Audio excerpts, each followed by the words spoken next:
Today, I will be informing you about CTE and how relevant it is in the NFL today.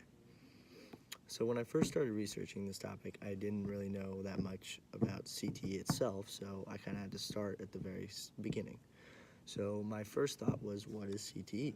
CTE is a degenerate brain disease found in athletes, military veterans, and others with history of repetitive brain trauma. When you get hit repetitively in your brain doesn't know how to handle a situation, or it doesn't know what is the proper thing to do at that very moment.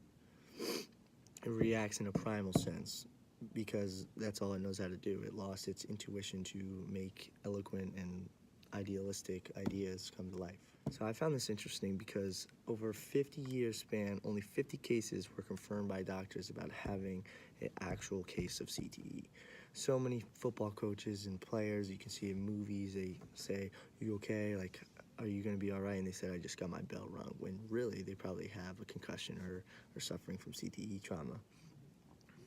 People need to realize this and need to wake up and see the severity of CTE, because if they don't, players are just going to keep getting hurt. They're going to keep having memory loss and not be able to make decisions on their own. The fact that I found pretty astonishing is that in today's society, the average NFL player's life expectancy is 55 years old. Now, after researching what is CTE, I kind of had to get into the numbers.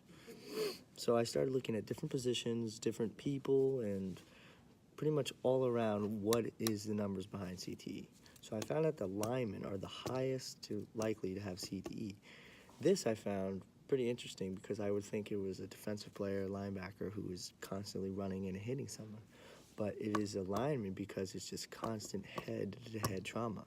Every single down, every single snap, you as a lineman are driving against another defender, putting your helmet to their helmet, and it just creates a blunt force that directly hurts your head.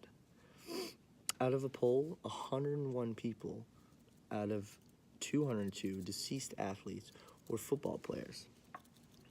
The average age of those football players were 23 years old. See, people don't see the long run in NFL and how CTE can affect you. It might seem like a small concussion at the time, but if you keep allowing this to happen and over repetition, it's going to catch up with you. And once you're 45 and you're done with the NFL and you can't make life decisions on your own, it truly has an impact on the people you love and what you want to aspire to do in life. So my final part of this project was I looked at three-step plan. This is 3 ways that the NFL is trying to increase safety for the players and also decrease the availability of concussions and CTE. So here's a photo of your average NFL or a normal brain. Look at how altered and different a brain with CTE is. It's almost alarming. I found this crazy because the shape of the entirety of the brain is not even the same. Look at that. The first step in the 3-step process is preseason practices. This is an important time for a team because you figure out who the starters are, what your game plan is going to be for the future, but also it's an important time for the players because this is a time when you're not hitting as much and you're kind of figuring out how your body's feeling from the off season. And to me, it's important because if they're doing head-to-head contacts before the season even starts, who knows what's going to happen then, rather than in a game when somebody's going 10 times harder and trying to hit you even harder. So the most important to me of the 3-step process is the second one. This is the better performing helmets.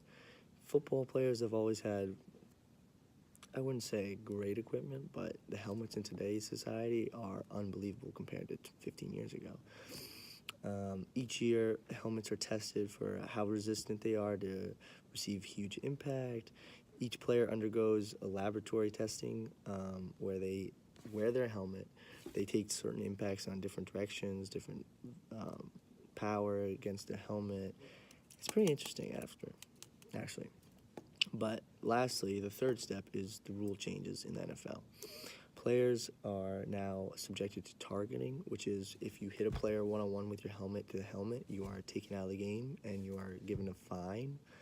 I think that's huge because, especially in quarterbacks, when they are running with the ball and they slide to protect themselves and they still get hit in the head, they can truly get really hurt. My personal opinion, I thought they should take out kickoffs. It's just outdated, and the entire point of a kickoff is to run down the field as fast as you can, hit somebody whether they're looking or not, and try and come up with the ball. I just think it's a little barbaric, and a player can just start with the ball on offense wherever they like, and make things a lot easier.